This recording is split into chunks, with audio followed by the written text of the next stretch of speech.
ஹாய்ங்க. எப்படி இருக்கீங்க எல்லாரும்? நல்லா இருக்கீங்களா? என் கையில் பார்த்தோன்னே உங்களுக்கு தெரிஞ்சிருக்கும் நான் என்ன செய்ய போகிறேன்னு. சேனைக்கிழங்கு தாங்க. சேனைக்கிழங்கு ஃப்ரை தாங்க இன்றைக்கி நம்ம பண்ண போகிறோம். சரி, ஓகே, வாங்க எப்படி செய்யணும்னு பார்த்துடலாமா? வீடியோ ஸ்கிப் பண்ணாமல் பாருங்கள். ஃபஸ்ட்டு சேனைக்கிழங்கு நல்லா வாஷ் பண்ணி எடுத்தாச்சுங்க. மறுபடியும் ஒரு கடாயில் போட்டு தண்ணி ஊற்றியாச்சு. வேக வைக்கிறதுக்கு தேவையான அளவு உப்பு சேர்த்தாச்சு, மஞ்சத்தூள் சேர்த்து நல்லா வேக வச்சு எடுத்தாச்சுங்க. அதாவது அரை வேக்காடு தான் வேகணும். பாதி அளவு வெந்தால் போதும், மீதி அளவு ஃப்ரை பண்ணும்போது வேக வச்சு எடுத்துக்கலாம். இப்போ பார்த்தீங்களா, பாதி அளவு வந்துருச்சா? இப்போ நம்ம எடுத்து தனியாக வச்சிடலாம், ஏன்னா அது நல்லா ஆறட்டும். இது வந்து பச்சரிசி மாவு இல்லை, அதனால் நாங்கள் கொஞ்சம் பச்சரிசியை ஊற வச்சு அதை நல்லா அரைச்சி எடுத்துக்கிறோங்க. இப்போ பாருங்கள், அரைச்சி எடுத்துட்டோம். என்னடா க்ரீன் கலரில் இருக்குதுன்னு நீங்கள் யோசிக்காதீங்க. கொஞ்சம் நேரத்துக்கு முன்னாடி தான் சோம்பு தூள் அரைச்சாங்க இந்த மிக்சியில். அதே மிக்சியில் தான் அரைச்சிருக்கு. அதனால் ஒன்றும் இல்லை, நல்லா தான் இருக்கும் டேஸ்ட்டு. ஓகே, செஞ்சிடலாங்களா? இப்போ ஒரு பாத்திரத்தில் நம்ம பொடியெலாம் சேர்த்துக்கலாம்.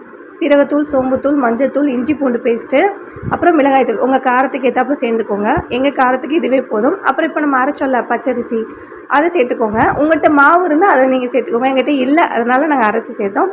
ஃபைனலாக உப்பு சேர்த்து நல்லா கலந்து விட்டுருங்க. அப்புறம் நம்ம சேனைக்கிழங்கு சேர்த்துருங்க. சேர்த்து கொஞ்சமாக ஃப்ளேவருக்கு வந்து கருவேப்பிலை சேர்த்து ஒரு 1/2 hour ஊற வச்சுருங்க. மேக்ஸிமம் 20 minutes இருக்கணும். இங்கே பாருங்கள், 1/2 hour ஆயிடுச்சு, நல்லா ஊறிச்சு. இப்போ நம்ம எண்ணெயில் போட்டு ஃப்ரை பண்ணி எடுத்துக்கலாம். இப்போ ஒரு பாத்திரத்தில் தேவையான அளவு எண்ணெய் ஊற்றியாச்சுங்க.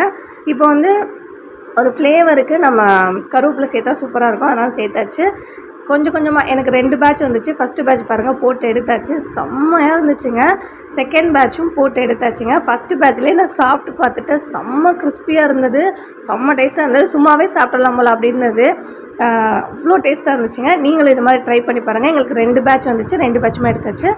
ஓகேங்க, ட்ரை பண்ணி பார்த்துட்டு எப்படி இருக்குன்னு சொல்லுங்கள். வீடியோ பார்த்துருக்க ரொம்ப ரொம்ப நன்றிங்க. உங்களுக்கு எங்கள் வீடியோ பிடிச்சிருந்தா லைக் பண்ணுங்கள், ஷேர் பண்ணுங்கள், கமெண்ட் பண்ணுங்கள், சப்ஸ்கிரைப் பண்ணுங்கள்.